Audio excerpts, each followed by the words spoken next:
Hello everyone, नमस्कार। स्वागत है आप सभी का आपके अपने प्लेटफॉर्म परीक्षा प्लस पर। टीम की ओर से मैं रमन मिश्रा आप सभी का बहुत बहुत स्वागत करता हूं। जैसा कि मालूम है कि आज आपकी ग्रामीण विकास की क्लास है। ग्रामीण विकास में मैंने इससे पहले आपको पंचायती राज व्यवस्था के बारे में, जो इससे पहले का अंतिम लेक्चर रहा, उसमें मैंने आपको भारत में जो त्रिस्तरीय पंचायती राज व्यवस्था चलती है इन सभी के बारे में जिक्र किया था। मैंने ये बताया था कि आगे उत्तर प्रदेश में जो पंचायती राज व्यवस्था लागू है 3 स्तर की, इन तीनों स्तर को हम बहुत गहन अध्ययन से पढ़ेंगे, क्योंकि इनके सदस्यों के प्राधिकार, सदस्यों को हटाया जाना, सदस्यों के कार्य, इन सभी से सवाल लगातार पूछता है ग्रामीण विकास में। इसलिए आज के या अगले दोनों जो आपके टॉपिक इंपॉर्टेंट होंगे वह सभी बहुत जरूरी होंगे। हम एक एक करके सारी चीजों को बहुत व्यापक तौर पर देखेंगे, ठीक है। यानी पूरी डिटेल यहां पर आज समावेश होगा कि उसके बाद आपको ये ना रहे कि अच्छा सर जी इसमें ऐसा हो जाए तो क्या होगा, वैसा हो जाए तो क्या होगा। मतलब सारी 1 to all जानकारी पूरी आज ग्रामीण विकास में हम लोग एक एक अपने जो स्तर बने हैं कि भाई ग्राम पंचायत में क्या कैसे, ठीक है, सब कुछ बात करेंगे। क्षेत्र पंचायत की बात करेंगे पूरी डिटेल के साथ, सदस्य क्या, कौन सदस्य, कैसे चुनाव, प्राधिकार, कार्य, ठीक है, फिर उनका हटाया जाना, तमाम चीजें, कैसे रिलेशन होता है आपस में, कार्य कैसे किया जाता है, इन सारी चीजों के बारे में व्यापक परिचर्चा होगी। तो आज आपको बहुत अच्छे से पढ़ना है, ठीक है, क्योंकि यहां से सवाल आपके आम परीक्षाएं होती उसमें भी पूछ लिया जाता है। तो बहुत ढंग से पढ़िएगा, लेखपाल के लिए यह बहुत आपका जरूरी भी है। तो आगे बढ़ने से पहले एक सूचना सभी के लिए कि टीम के द्वारा जितने क्रैश कोर्स आपके चलाए जा रहे हैं, एक तो 10+ ये आपका निःशुल्क चल रहा है, जिसमें सभी वीडियोज आपके फ्री हैं, ठीक है, लगभग 1 महीने हो रहा है। और इसमें पीडीएफ अगर आपको हर एक चाहिए और कुछ चाहिए सभी की, तो भैया आपको 3 महीने का प्लान लेना है, जो नाम मात्र का शुल्क है। इसमें आपको हर एक क्लास की, जो हम क्लास कराएंगे उसकी पीडीएफ देंगे। ये 499 रुपीज में है, ठीक है। आपको इसको जो है प्लान को ले लेना है, 3 महीने तक इतने ही पैसे में आपको सारी पीडीएफ मिलेगी। साथ ही साथ आपको यह भी एक जानकारी आवश्यक है जानना कि टीम के द्वारा अभी वर्तमान में बहुत सारे क्रैश कोर्स चल रहे हैं, तो जिनको ईपीएफओ में मटेरियल और साथ ही साथ टेस्ट सीरीज लेनी है, ईपीएफओ की जो आपकी परीक्षा है, इसमें अगर आपको जोड़ना है, आपने ये फॉर्म डाल रखा है, तो 9450060007 पर, ठीक है, आप ज्वाइन लिखकर भेज सकते हैं, ज्वाइन ईपीएफओ, या इस पर कॉल भी कर सकते हैं, कॉल के माध्यम से भी जानकारी ले सकते हैं। जिनको ईपीएफओ में जोड़ना है, आपके हित मित्र कोई है जो इसका फॉर्म डाले हैं, तैयारी कर रहे हैं, उनको बताइए, ठीक है। ईपीएफओ के पूरे मटेरियल और टेस्ट सीरीज टीम प्रोवाइड कर रही है। आगे जो लोग यूपीपीएससी प्रीलिम्स में बैठने जा रहे हैं, ठीक है, उनको टेस्ट सीरीज चाहिए तो वो टेस्ट सीरीज खरीद सकते हैं। अगर उनको मटेरियल चाहिए, नोट्स चाहिए, तो वो लोग भी हमसे नोट्स भी प्राप्त कर सकते हैं। हर एक विषय के पूरी पीडीएफ संपूर्ण नोट्स हमारे पास उपलब्ध है, आप लेना चाहें तो ले सकते हैं। जो लोग बीओ की परीक्षा देने जा रहे हैं, अगर उन्हें टेस्ट सीरीज चाहिए, नोट्स चाहिए, तो वो लोग भी हमसे संपर्क कर सकते हैं, उनको भी सारी सुविधाएं मिल जाएंगी। क्रैश कोर्स में नोट्स भी मिल जाएगा, टेस्ट सीरीज भी मिल जाएगा। जो लोग जेल वार्डर या फायरमैन की परीक्षा के लिए तैयारी कर रहे हैं, उनके लिए सारी क्लासेज आपकी उपलब्ध है, और टेस्ट सीरीज भी टीम के द्वारा अभी बहुत जल्द ही घोषित होगा, इनके लिए टेस्ट सीरीज भी लॉन्च किया जाएगा। तो ये लोग भी हमसे जुड़ना चाहें तो जुड़ सकते हैं। आपके कोई भी हित मित्र हैं जो इन सभी जो है जितने एग्जाम मैंने बताए, इनमें से किसी की परीक्षा की तैयारी कर रहे हैं, तो उनको आप एक बार जरूर परीक्षा प्लस परिवार में आमंत्रित करें, ठीक है। ऐसे सहयोग की अपेक्षा हम बिल्कुल रखते हैं आप सभी से, और उम्मीद है आप सभी लोग इस मामले में जरूर खरे उतरेंगे। कोई भी जानकारी किसी को चाहिए, मान लीजिए आपसे पूछता है कि अच्छा मुझे, तो उसको ये नंबर आप प्रेषित कर सकते हैं, या इन तीनों में से कोई नंबर बता दें, परीक्षा प्लस ऐप डाउनलोड करवा दीजिए, वहां पर भी सारी चीजें आप लोग खुद डाउनलोड कर लीजिए, सारे क्रैश कोर्स उसमें लगे हुए हैं। तो आगे बढ़ते हैं। आज के आपके जो चीजें हमें पढ़नी है, आज हम पढ़ेंगे उत्तर प्रदेश में आपकी पंचायती राज व्यवस्था। उत्तर प्रदेश में पंचायती राज व्यवस्था जो आपकी चली, ठीक, ये पंचायती राज व्यवस्था जो है आपकी पूरा का पूरा क्रम है, इसको किस किस अनुसार लागू किया गया है, यानी कितने स्तर होते हैं, इन स्तरों में इनके सदस्य क्या होते हैं, उनके अधिकार क्या होते हैं, इनके कार्य क्या होते हैं, सदस्यों का निर्वाचन कैसे होता, सदस्यों को हटाया कैसे जाता, सदस्यों में आपस में किस कोऑर्डिनेशन से काम किया जाता है, ठीक, इन सभी पर बहुत विधिवत परिचर्चा हमें करनी है, ठीक है। तो उत्तर प्रदेश में यह सारे कार्य, ठीक है, आप सारे लोग जानते हैं, अपने यहां अलग अलग स्तर पर अलग अलग आपके पंचायतों का गठन है। उन पंचायतों के माध्यम से विकास से संबंधित सारे कार्य कराए जाते हैं। ठीक, अपने यहां स्थानीय स्वशासन जब 73वां और 74वां संविधान संशोधन हुआ, उसके द्वारा मैंने इसके बारे में इससे पहली जस्ट क्लास में बहुत डिटेल में बताया है। उसको जो लोग सीधा इस क्लास को देख रहे हैं उसको भी देख लें, आपको काफी कुछ समझ में आएगा। ठीक, आज मैं सीधा इसी पर आता हूं और एक एक पॉइंट को बहुत सारगर्भित तरीके से बताऊंगा। बस आपको मेरी बातों को सुनते रहना है, सारी चीजें अपने आप पता चल जाएंगे, क्योंकि आप और हम सारे लोग इन सारी पंचायतों से कहीं ना कहीं जुड़े हुए हैं। ठीक है, बस आपको अभी जैसे बहुत सारे बच्चों के क्वेश्चन होते हैं, मैंने देखा है कि सर जिला पंचायत के सदस्य में कौन आएगा। ठीक है, कई बच्चे ऐसे सवाल पूछा करते हैं, इनको हटाएंगे कैसे। तो इन सारी समस्याओं का आज आपके निदान होना है। ठीक है, आपको बने रहना है, साथ ही साथ जो भी समस्याएं आ रही हैं उन समस्याओं से भी परिचर्चा होती रहेगी। आप सभी टीम के सदस्य हैं, तो कोई भी दिक्कत आती है तो किसी भी वक्त जो है टेलीग्राम पर जोड़कर या फेसबुक का जो हमारा ग्रुप है या फिर जो आपके नंबर दिए हैं, इन सभी पर किसी भी समस्या के लिए कभी भी आप हमसे संपर्क कर सकते हैं। ठीक है, आपका जवाब देंगे। पंचायती राज व्यवस्था, पंचायतों की संरचना को लेकर अगर मैं बात करूं तो संविधान में 73वां जो संशोधन अधिनियम 1992 रहा, इसके द्वारा पंचायतों की व्यवस्था अपने यहां बहुत व्यापक तौर पर की गई थी। ठीक है, इस व्यवस्था का अगर प्रावधान देखें तो कैसे कैसे है, अपने यहां त्रिस्तरीय पंचायती राज व्यवस्था की संरचना है। समझो 3 स्तर क्या क्या हैं, उनके सदस्य क्या होते हैं, बहुत सारी चीजें आपकी शंकाएं पहले ही उसमें दूर होगी। मैंने यहां लिख रखा है कि कौन से लेवल पर यानी स्तर पर कौन आपका होता है, संरचना में कौन कौन आते हैं उनके, तीसरी बात उसके मुख्य पदाधिकारी कौन से होते हैं, और चौथी बात संघीय सहयोगी अन्य जो कर्मचारी होते हैं वो कौन कौन से होते हैं। मेरी बातों को बहुत अच्छे से सुनना। ग्राम स्तर सबसे पहला आता है, पहला स्तर होता है त्रिस्तरीय में ग्राम स्तर। इसकी संरचना ग्राम पंचायत के नाम से जानी जाती है। ग्राम स्तर पर ग्राम पंचायत, इसका जो मुख्य पदाधिकारी होता है यह आपका प्रधान होता है। प्रधान जी को तो जानते ही हैं, चुनाव भी आने वाला है। इसका जो संघीय सहयोगी होता है वो बीडीसी के सदस्य होते हैं। बीडीसी जानते हो। ठीक, बीडीसी के सदस्य जब आपके ब्लॉक प्रमुखी का चुनाव होता है तब इनको जो है घरों में इनकी सुरक्षा की जाती है, इनको नजरबंद किया जाता है, उठा लिए जाते हैं। भैया जो ब्लॉक प्रमुख लड़ते हैं चुनाव वो उठा ले जाते हैं बीडीसी सदस्यों को, क्योंकि यही वोट देते हैं तब ब्लॉक प्रमुख जो है आपका जीतता है। तो जितने बीडीसी है पूरा, ठीक है, उनको घरों में रखाया जाता है कहीं उठा ना जाए, और बहुत अच्छा खासा माल पानी भी इनको मिलता है। ठीक है, आगे दूसरी बात है खंड ब्लॉक स्तर की।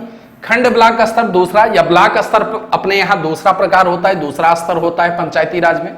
इसमें जो इसकी संरचना होती है या क्षेत्र पंचायत के नाम से जानी जाती है। ठीक है, इसका मुख्य पदाधिकारी भी इसमें भी प्रधान ही होगा, लेकिन प्रधान के अलावा यहां कई अन्य अधिकारी मुख्य माने जाते हैं, ब्लॉक प्रमुख और इन सभी को मेन मानते हैं। इसके संघीय में क्षेत्र पंचायत सदस्य आपका इसका संघीय सहयोगी के तौर पर आता है। अगली चीज जिला स्तर की अगर हम बात कर लें, जिला स्तर में अभी एक एक को मैं बहुत ढंग से पढ़ाऊंगा, आगे बहुत व्यापक पर चर्चा है भैया। जिला स्तर पर अगर तीसरा इसका स्तर देखें तो यहां पर जिला पंचायत होती है जिला स्तर पर। ठीक है, इसकी संरचना जिला पंचायत के तौर पर होती। जिला पंचायत का आपका अध्यक्ष होता है मुख्य कार्यकारी अधिकारी, और इसमें अन्य जो संघीय सहयोगी होते हैं वह जिला पंचायत सदस्य होते हैं। अधिकतर देखा है आपने, कुछ नहीं होता है तो जिला पंचायत चुनाव लड़ जाते हैं सदस्य का। ठीक है, अब इन्हीं पर मैं बहुत विधिवत आपसे परिचर्चा कर रहा हूं। सबसे पहले मैं ग्राम पंचायत आपके सामने लेकर आया हूं। ग्राम पंचायत को बहुत विधिवत ढंग से हम पढ़ते हैं। देखिए, ग्राम पंचायत की अगर बात की जाए तो 1000 की आबादी पर ग्राम या ग्रामों के समूह के क्षेत्र को राज्य सरकार पंचायत क्षेत्र घोषित कर सकती है। कितने? 1000 अगर उनकी आबादी है, 1000 आबादी है। आप देखते हैं जहां पर जो ग्राम सभाएं जैसे बहुत छोटे छोटे होते हैं, तो गांव में क्या होते हैं, गांव में आप देखते हो एक आपका मुख्य होता है, ठीक है, मेन आपका गांव होता है, मुख्य गांव, और बाद में उसमें आपस में पुरवा जुड़ जाते हैं। ठीक है, फला पुरवा, ये पुरवा, तो ये जो छोटे छोटे आपके गांव के पुरवा होते हैं इन सभी से मिलकर एक आपकी ग्राम पंचायत बनती है। ठीक है, 3-4 पुरवा मिलके फिर उसमें शामिल होके एक ग्राम पंचायत बनाते हैं। तो एक छोटा सा मेन गांव होता है जिसको डीहा भी बोलते हैं, जो लोग गांव से जुड़े होंगे वो जानते होंगे। ठीक है। जो मुख्य आपका गांव होता है उसको डीहा बोलते हैं, और जो छोटे छोटे आपसी गांव होते हैं उनको पुरवा बोलते हैं। ठीक, तो 4-5 पुरवा मिला लिए जाते हैं और एक आपका मुख्य जो गांव डीहा होता है, इन सभी को मिलाकर एक ग्राम पंचायत का निर्माण होता है। ठीक है, समझिए ग्राम पंचायत में, तो ग्राम पंचायत में 1000 की आबादी पर लेते हैं। अगर मान लो उतना बड़ा गांव नहीं है, गांव कोई भी इतना बड़ा नहीं होता जहां 1000 जो है आपकी यहाँ आबादी है, मतलब तो आबादी तो 1000 पूरी हो जाती है, लेकिन लगभग 300-350 ऐसे घर मिलने लगते हैं, तो ये सब बड़ी जो है गांव के अंतर्गत आते हैं। वैसे इतने घर नहीं होते हैं पंचायतों में, लेकिन वो सब इसीलिए कई पुरवों को मिलाकर तब एक ग्राम पंचायत का निर्माण किया जाता है, क्योंकि 60-60 मान लीजिए किसी पुरवे पर 60 घर है, दूसरे पर 40 हो गया, तीसरे पर 50 हो गया, ऐसे सभी को मिलाकर तब एक ग्राम पंचायत का निर्माण होता है। इसलिए इसका दायरा भी बहुत बड़ा होता है। आप लोग जानते होंगे पंचायत की चुनाव में अगर इंटरेस्ट रहा होगा, पंचायत क्षेत्र के नाम पर एक ग्राम पंचायत क्षेत्र की स्थापना होती है।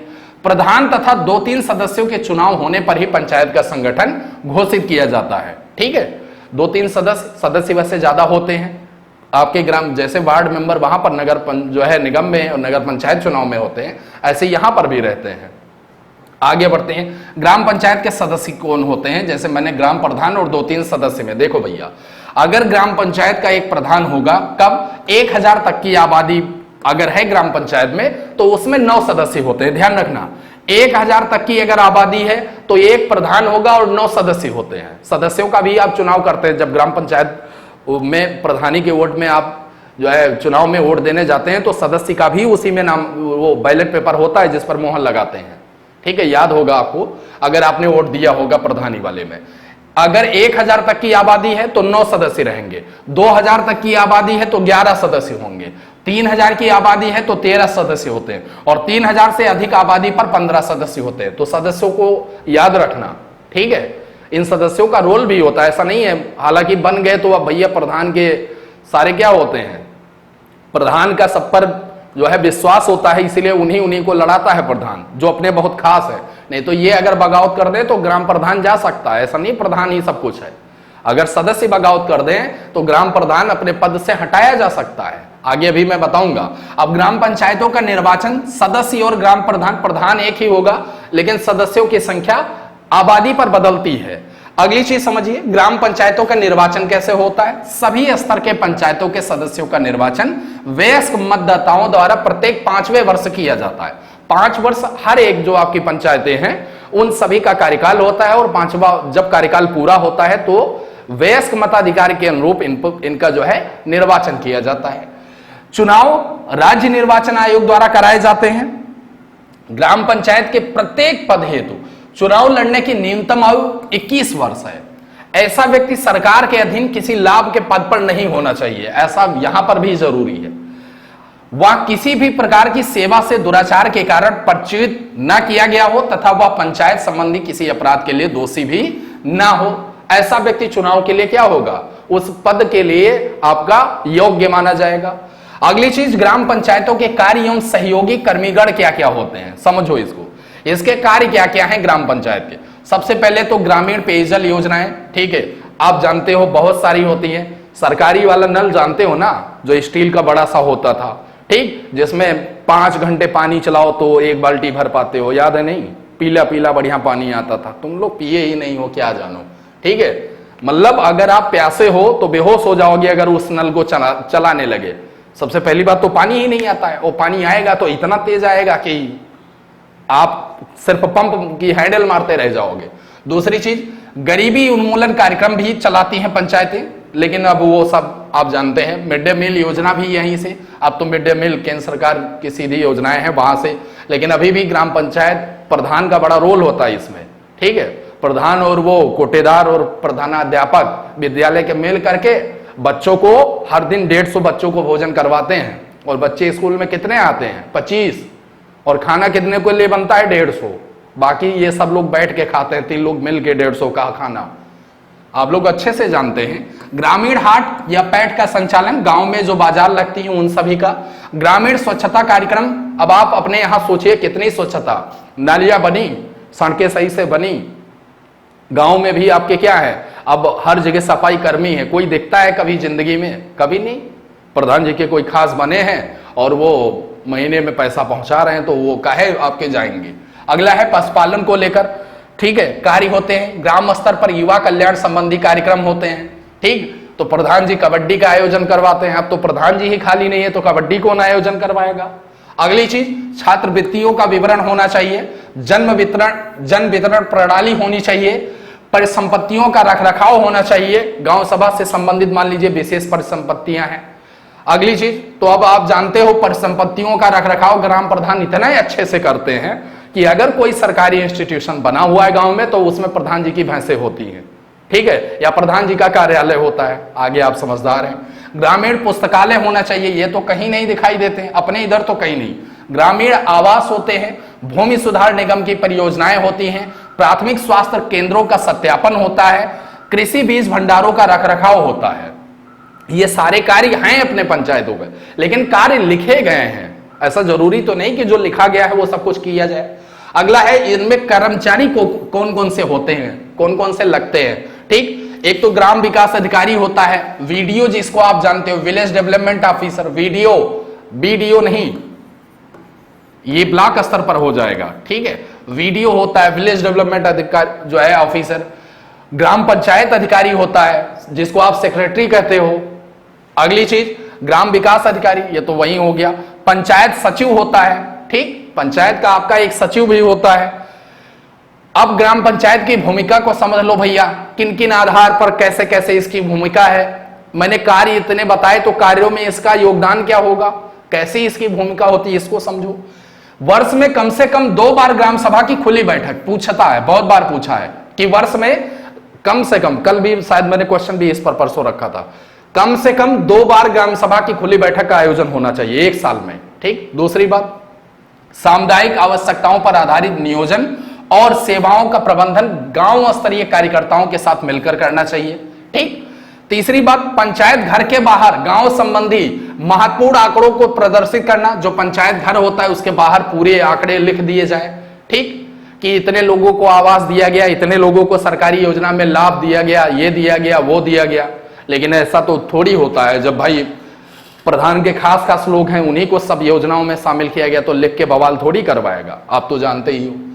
सहभागी विकास एवं पारदर्शिता को सुनिश्चित करना, ये इनका कार्य होता है, तो पारदर्शिता तो कभी दिखाई ही नहीं पड़ती, ठीक। गांव के स्तर में सभी जन्म मृत्यु व विवाह का पंजीकरण, ये सब करवाना होता है। मान लीजिए आपको जन्म प्रमाण पत्र बनवाना है तो प्रधान अभी भी साइन करके देता है, लिख के कि हाँ ये फला हमारे यहाँ गांव में इतने तारीख को इस दिन जो है पैदा हुए थे, तो उस दिन आपका बना के दिया जाता है। अगला है, गांव के विकास हेतु विभिन्न कार्यक्रमों को लागू करना, ठीक। अभी भी आपकी कोई ज्वाइनिंग आई है और गांव में रह रहे तो ग्राम प्रधान ही भैया आपका जो है करेक्टर जो सर्टिफिकेट जाता है, मतलब वहां से आपके थाने से संबंधित वहां पर भेजा जाता है वेरिफिकेशन के लिए, तो पुलिस वाले ग्राम प्रधान से ही सत्यापन करवाते हैं, समझे। तो इसीलिए प्रधान से थोड़ा बना के रखना।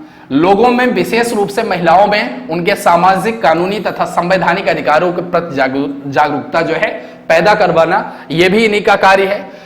विभागीय वेबसाइट क्या है ग्राम पंचायत की, अब तो ग्राम पंचायतें बड़ी स्मार्ट हो रही हैं भाई। 2020 तक मिशन भी, 2022 तक मिशन भी है पंचायतों को आपस में कनेक्ट करवाना, ठीक। विभाग द्वारा राष्ट्रीय स्तर पर तैयार राष्ट्रीय पंचायत पोर्टल के अनुरूप राज्य पंचायत पोर्टल या वेबसाइट तैयार की गई, जिसमें विभाग की प्रमुख गतिविधियों एवं कार्यक्रम को दर्शाया गया। पंचायती राज की वेबसाइट क्या है, आप डालेंगे panchaytiraj.nic.in/उत्तर प्रदेश, तो इस पर आप देख सकते हैं पंचायती राज व्यवस्थाओं के संबंधित सारी जानकारियों को प्रदेश में अपने। सूचना का अधिकार अधिनियम 2005 के प्रावधानों के अनुसार विभागीय मैनुअल, नागरिक चार्टर तथा अन्य महत्वपूर्ण सूचनाएं आम जनता के उपयोगार्थ विभागीय वेबसाइट पर दी गई हैं, ठीक है। सब कुछ आपको यहां मिलेगा। अगली चीज समझ लो, ग्राम पंचायतों की समितियां और इनके कार्य क्या होते हैं, ये पूछता है, ध्यान रखना, ठीक। इधर मैंने क्रम संख्या लिखा है, कितनी समितियां होती हैं उनके क्रम जानो, कौन कौन सी समिति का नाम क्या है, गठन कैसे होता है, इसका कार्य कैसे होता है। अब समिति का गठन हुआ तो यहीं से समझ जाना, भ्रष्टाचार यहीं से होता है। अब समिति में गठन में जान जाओगे कौन कौन होता है तो आपको पता चल जाएगा कैसे कैसे खेल होगा, इसमें कौन कितना हिस्सा ले सकता है, ठीक है। आजकल विकास कहां है भैया, प्रधानी का चुनाव इसलिए लड़ते हैं ताकि हम 5 साल जो है अच्छे से मौज कर सके और बढ़िया एक आध काम करवा दिए तो आगे भी हमें वोट मिलेगा, जानते ही जानते हो। नियोजन एवं विकास समिति, इसीलिए तो गवर्नमेंट थोड़ा सा आपकी एक्टिव बन रही है। हर एक काम आपके क्या हो रहे हैं, ऑनलाइन बढ़ता चला जा रहा है। जो भ्रष्टाचार से सारी संबंधित चीजें हैं, इनको अब धीरे धीरे जितना भी ऑनलाइन किया जा रहा है, उससे भ्रष्टाचार आपका खत्म होता जा रहा है। ठीक है, और ये जरूरी भी है। पहली इसकी क्रम संख्या जानो, जिसको बोलते हैं नियोजन एवं विकास समिति, ग्राम पंचायत की यह समिति है। इसका गठन कैसे करते हैं, इसमें एक सभापति होता है, सभापति क्या प्रधान आपका होता है, 6 और सदस्य इसमें होते हैं, तो 6 एक 7 सदस्य होते हैं नियोजन एवं विकास समिति में। 6 और सदस्य में अनुसूचित जाति, अनुसूचित जनजाति और भी इनसे आगे है महिला एवं पिछड़े वर्ग के एक एक सदस्य अनिवार्य है, जो 6 सदस्य उसमें। ठीक, महिला, पिछड़ा वर्ग और अनुसूचित जाति, अनुसूचित जनजाति जहां पर यह है, उनका एक एक सदस्य होना अनिवार्य है। दूसरी बात, इनके कार्य क्या है, इसका कार्य है ग्राम पंचायत की योजना का निर्माण करना, कृषि, पशुपालन और गरीबी उन्मूलन को लेकर कार्यक्रम ठीक संचालन करना। तो अब आप जान गए हैं कि विकास नियुक्त में 7 सदस्य होते हैं, सातों से ब्यौरा कभी पूछना कि क्या क्या कार्य हुए। अगली चीज समझो, दूसरी जो समिति होती है इसका नाम है निर्माणकारी समिति। ठीक, निर्माणकारी समिति में इसमें सभापति आपका सभापति होगा, ग्राम पंचायत द्वारा जो नामित सदस्य होता है वो सभापति होता है। 6 अन्य सदस्य होते हैं। आरक्षण जैसे ऊपर वाला है कि SC ST महिला और एक OBC से होना चाहिए, तो उतने सदस्य अनिवार्य हैं। इसमें कितने सदस्य होते हैं, इसमें आपके 7 सदस्य इसमें भी होते हैं। किसमें, निर्माणकारी समिति में। ठीक, निर्माणकारी जितने भी निर्माण कार्य होने हैं, कई गांव में पुलिया बननी है, खड़ंजा लगना है, ठीक है, नालियां बननी है, ये सारे जितने भी कार्य हो रहे हैं, ये सब ग्राम पंचायत में ये जितने निर्माण कार्य होंगे और इनकी गुणवत्ता सुनिश्चित करना, ये सब इसका ये जिम्मेदारी होती है निर्माणकारी समिति की। ठीक, तो निर्माणकारी समिति अब कैसे ये कार्य करती है आप स्वयं जाने। अगली चीज है, तीसरी जो समिति होती है शिक्षा समिति होती है। ग्राम पंचायतों में भी भैया शिक्षा समिति होती है, जानिए। इसमें एक सभापति होता, एक उप प्रधान आपका शामिल होगा और 6 अन्य सदस्य होते हैं। आरक्षण जैसे ऊपर है वैसे। शिक्षा समिति है तो जाहिर सी बात है इसमें प्रधानाध्यापक, सहयोजित, अभिभावक, ये सभी के सभी क्या होते हैं, भी इसमें शामिल किए जाते हैं। ठीक, इसका कार्य क्या होता है, प्राथमिक शिक्षा, उच्च प्राथमिक शिक्षा, अनौपचारिक शिक्षा तथा साक्षरता आदि संबंधी कार्य, ये सब कुछ इनकी जिम्मेदारी होती है शिक्षा समिति की। तो ग्राम पंचायतों में भी शिक्षा समिति होती है। भले ही हमें आज तक ना दिखाई दी हो, हमें ना मालूम हो कि ऐसा भी प्रावधान होता है, लेकिन होता है, ये जानना। अगली चौथी समिति होती है भैया प्रशासनिक समिति। इसमें प्रशासनिक समिति में समझ लो कौन कौन से लोग होते हैं। इसमें सभापति होगा प्रधान आपका और 6 सदस्य और होते हैं प्रशासनिक समिति में। 7 सदस्य प्रशासन चलाते हैं गांव का। इसमें जो कमियां हैं या खामियां हैं, इनके संबंधित प्रत्येक कार्य यह प्रशासनिक समिति करवाती है। ठीक है, आरक्षण इसमें भी उपयुक्त भांति होता है। तो आप प्रशासनिक समिति ये सब जान गए हो तो कभी देख लेना अपने गांव में भी। अगली चीज समझो, स्वास्थ्य एवं कल्याण समिति भी होती है गांव में भी भैया, 5वीं समिति। इसमें सभापति ग्राम पंचायत द्वारा नामित सदस्य होता है इसका, 6 अन्य सदस्य यानी 7 सदस्य इसमें भी बनते हैं। अब ये जो आपकी है स्वास्थ्य एवं कल्याण समिति, इसका कार्य क्या है, ये चिकित्सा स्वास्थ्य को, परिवार कल्याण को संबंधी कार्य और समाज कल्याण योजनाओं का संचालन करता है। समाज कल्याण आप पढ़ते भी हो, ठीक, विभाग भी आपका है। अनुसूचित जाति, जनजाति तथा पिछड़े वर्ग की उन्नति एवं संरक्षण हेतु इनको कार्य के लिए बनाया गया है। अब ये कार्य कितने करते हैं आप स्वयं से जाने। छठी समिति भैया होती है जल प्रबंधन समिति। जल प्रबंधन समिति में सभापति जो है ग्राम पंचायत द्वारा नामित कोई एक व्यक्ति होगा और 6 सदस्य और होते हैं, तो टोटल 7 सदस्य इसमें भी होते हैं। आरक्षण वैसे ही रहता है, SC ST, वुमेन और OBC के एक एक सदस्य कंपलसरी। इसका क्या कार्य है, अपने यहाँ नलकूप हैं, राजकीय नलकूपों का संचालन, पेयजल संबंधी कार्य, ये सब इस समिति के अंतर्गत आते हैं। नलकूप लगे होंगे आपके यहाँ, चलते हैं कभी। नलकूप सहायक की वैकेंसी राज्य सरकार निकलवाती है, इनकी पोस्टिंग करवाती है। अभी आया है नलकूप सहायक, ज्वाइनिंग भी होनी, तो ये सब भैया इनको चलवाना होता है। प्रधान जी इसमें मुख्य रूप से होते हैं, ये समिति मुख्य रूप से होती है। जल प्रबंधन, पेयजल संबंधी कार्य करवाना। गांव में पशु हैं, पशुओं के पीने हेतु पानी, तालाब होते हैं, पोखरे होते हैं, तालाबों की सफाई के लिए मनरेगा कार्य करती है, तो उसमें भी प्रधान जी बढ़िया। ठीक, कितने मजदूर कार्य किए, 120 मजदूर, कितने दिन, अब मर्जी हो 5 दिन कार्य करे, उससे क्या मतलब है, पैसा तो बनना, समझ गए। ऐसा मत करना जाके प्रधान से पूछने लगो, कह दो गुरु जी ने बताया, भड़क जाओ। ठीक, ये तो प्रधान निपट लेगा आपसे। अगली चीज इसमें समझो, इसका भी कार्य वही होता है, राजकीय नलकूप के कमांड एरिया में से उपभोक्ता संयोजित होते हैं। जहां जहां पर भी मतलब जो राजकीय नलकूप कमांड एरिया है कि एक नलकूप से इतने जो है क्षेत्र में आपका पानी जाएगा, तो उनमें से भी एक एक सदस्य इसमें नामित किए जाते हैं। ठीक, आगे समझ लो ग्राम पंचायतों की जो समितियां होती हैं। ठीक, समितियों के बारे में हमने बता दिया है। ग्राम पंचायत की समितियां, ये देख नहीं रहा होगा आपको स्पष्ट रूप से, कोई बात नहीं है, मैंने सब कुछ बता दिया, आप वैसे ही सुन लो। पहली समिति होती है निर्माण कार्य समिति, दूसरी होती है शिक्षा समिति, तीसरी होती है नियोजन एवं विकास समिति, चौथी होती है जल प्रबंधन समिति, पांचवी होती है स्वास्थ्य एवं कल्याण समिति और सातवीं होती है आपकी प्रशासनिक समिति। 7 समितियां इसमें होती हैं, समझ गए, जिनके बारे में मैंने पढ़ाया। अभी आगे बढ़ते हैं। ठीक, ग्राम पंचायत एवं ग्राम सभा की संरचना जो होती है, ग्राम पंचायत को समझ लेना है आपको ढंग से और कुछ नहीं ज्यादा। ठीक, इसमें शासकीय कर्मी होते हैं जिनके बारे में मैंने बता दिया है, ऐसा कुछ नहीं है कि इसमें कुछ नया लिखा है आपको दिख नहीं रहा हो तो परेशान हो जाओ। पंचायत सचिव होता है, वीडीओ होता है, सामुदायिक संघ होता है, ग्रामीण ग्राम सभा होती है और निर्वाचित प्रतिनिधि होते हैं। ग्राम पंचायत इसका गठन होता है, इसके बारे में मैंने पढ़ा दिया है, तो इसलिए परेशान नहीं होना है। ठीक है, नोट्स में सब कुछ क्लियर देख। अब ग्राम पंचायत में इतना तो हमने कुछ बता दिया, ग्राम पंचायत के आय के स्रोत क्या क्या है। वैसे मैंने ये पॉइंट आपसे जिक्र किया था, अब ग्राम पंचायत की आय पढ़ लो। भू राजस्व की धनराशि के अनुसार 25% से 50% तक पंचायत कर लगाती है ग्राम पंचायत। दूसरी बात, प्रांतीय सरकार अथवा स्थानीय अधिकारियों द्वारा अनुदान दिया जाता है। मनोरंजन कर लगाती है। अब मेला वगैरह लग गया गांव में, ठीक, मेला पिक्चर तो देखा होगा ना, गांव वाले मेला लगाते हैं, तो वैसे मेला लग गया गांव में, तो उस पर क्या होगा, जो दुकान करने आएगा उससे प्रधान जी कहते हैं इतने रुपए टैक्स होगा, तो वो टैक्स देते हैं। वो भी गांव के मेले बाजारों आदि पर कर लगता है, पशुओं तथा वाहनों आदि पर कर लगता है। मछली तालाब से प्राप्त आय होती है, मछली तालाब बनते हैं, उनको किराए पर दिया जाता है कि इतने दिन के लिए मछली पालन के लिए आपको दिया जा रहा। नलियों सड़कों की सफाई तथा रोशनी के लिए कर होता है भैया। कूड़ा करकट तथा मृत पशुओं की बिक्री से आय होती है। व्यापार तथा रोजगार कर होता है। संपत्ति के क्रय विक्रय पर कर होता है। पशुओं का रजिस्ट्रेशन फीस होती है। दुग्ध उत्पादन कर होता है। ये सारी चीजें होती है। ठीक, ग्राम प्रधान किन किन कार्यों को देखता है, ग्राम प्रधान की भूमिका क्या होती है, इसको समझिए।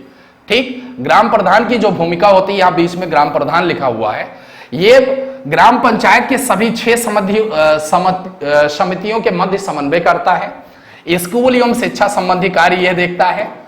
योजना अंतर्गत प्राप्त धनराशि का सदुपयोग करता है ग्राम प्रधान। आंगनबाड़ी केंद्र में सुविधाएं क्या क्या हैं, इसके लिए ग्राम प्रधान जिम्मेदार होता है।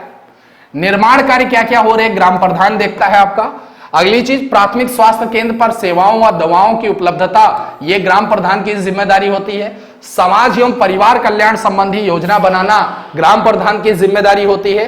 गांव एवं जिला प्रशासन के मध्य संपर्क बनाए रखना, यह भी ग्राम प्रधान की भूमिका होती है। तो ग्राम प्रधान की भूमिका बहुत ही आपकी क्या है, जरूरी है, महत्वपूर्ण है भैया। अब क्षेत्र पंचायत पढ़ लेते हैं, ये तो ग्राम पंचायत पूरी रही। ठीक, ग्राम पंचायत तो हो गई कंप्लीट। ग्राम पंचायत के बाद क्षेत्र पंचायत, तो क्षेत्र पंचायत हम लोग डिस्कस करेंगे इसके नेक्स्ट लेक्चर में।